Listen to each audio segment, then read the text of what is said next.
I'm going to try to give you a brief look at some of the so-called religious wars of the past, and to show you that almost none of them were caused by differences in religion, but instead by elite groups who were using the people's beliefs to trick them into fighting wars for the state's own political, not religious agendas. And because of the control of the information, they were able to do this despite the fact that the wars were, in every case, against the religious beliefs themselves. Let's start with the Holy War that most of us immediately think of, which is the so-called Crusades.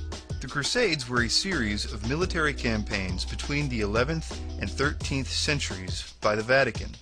The biggest thing to realize here is that the Roman Catholic Church is a political power that uses the religion of Christianity to achieve its various political goals. It's obvious to anyone that's looked into it that the teachings of Christianity are clearly opposed to war of any kind, for any reason. This is one of the reasons why the Roman Catholic Church, after it took over Christianity, opposed translations of the Bible into various native tongues for nearly 1,000 years. And it's also why all the services were said in Latin, a language almost no one understood. People of the world at that time had no access to information about real Christianity. If the priest told them that God wanted them to fight in a war, they usually believed him. This is a terrible crime on the part of Rome. It is, in fact, mind control, and the Vatican deserves all the animosity that it gets. But please don't be fooled. This is not because of Christianity or because of the teachings of Jesus. I am, however, certain that that is what we are supposed to think, and I'll show you why in a moment. After the Bible was translated into English and was widely available to the public, many people began to leave Roman Catholicism. As Rome started to lose control, they killed many more people in what became known as the French Wars of Religion and the 30 Years' War. Again, these so-called Holy Wars were simply a political organization who was masquerading as a religious organization, trying to retain control of the population that it was now losing.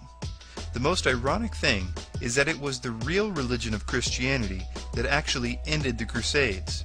Once people found out what the Bible actually said, they realized how wrong war was and that they had been deceived. Another so-called religious war is the Japanese Shinto Wars.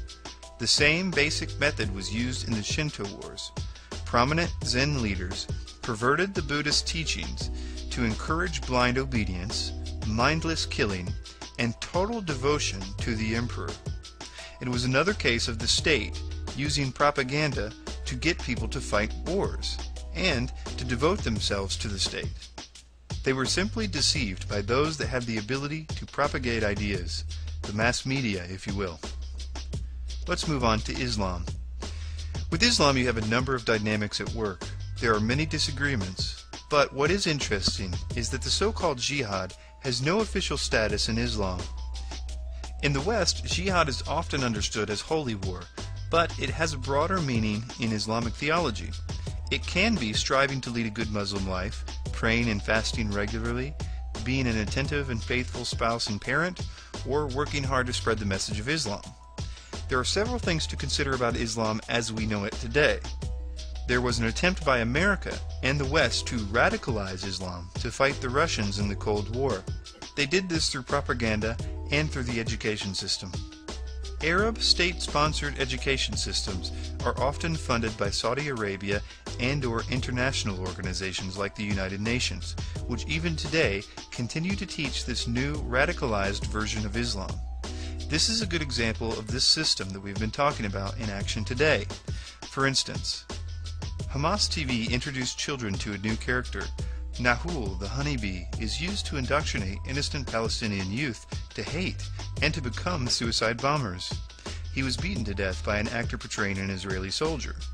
This is not the agenda of the religion per se, but more the agenda of the people who own the TV stations and the textbooks. As I said, the United Nations itself is not only complicit, but active in teaching innocent Palestinian children to hate others and to martyr themselves. According to its mandate, the United Nations Relief and Works Agency, the UNRWA, the UN arm responsible for providing aid and education in the Palestinian territories, employs the school curriculum of Hamas. This means that 658 elementary and preparatory schools in the West Bank and Gaza are actively funded and operated by the UNRWA. It's another case of elite groups using propaganda to pervert religions for a political agenda. As I've tried to point out before, in other places, the New World Order must abolish the Judeo-Christian religions in order to bring in the new religious system. They will cause a tremendous war. They're going to blame it on the Jews and the Christians and the Muslims. There might be a man that seems to rule over the war or the chaos and death. The most important part of that war will not be the war itself, but how the war ends. They will most likely bring in a person or persons who seems to defeat that system and that leader, defeat all the evil that we will have been enduring that whole time. This will include with the system that we now call the New World Order. It most likely will also include some sort of false alien presence or another strange occurrence that could justify a new world religion, possibly even around 2012. This new person or persons will set up what looks like it will be a new utopia, in which all will be united in their new peace, as well as their newfound hatred for the religions of the past because of the scars that they will have believed those religions caused them through propaganda. This is the New World Order. They have been preparing us for this for a while. They have provided for us many of what Sigmund Freud's nephew Edward Bernays called rubber stamps. These are concepts that the state or the media provides in various ways to achieve knee-jerk reactions, usually one-line responses to certain issues. One such rubber stamp we have been provided to facilitate this ultimate goal is the phrase, "Look at all the wars that religion has caused."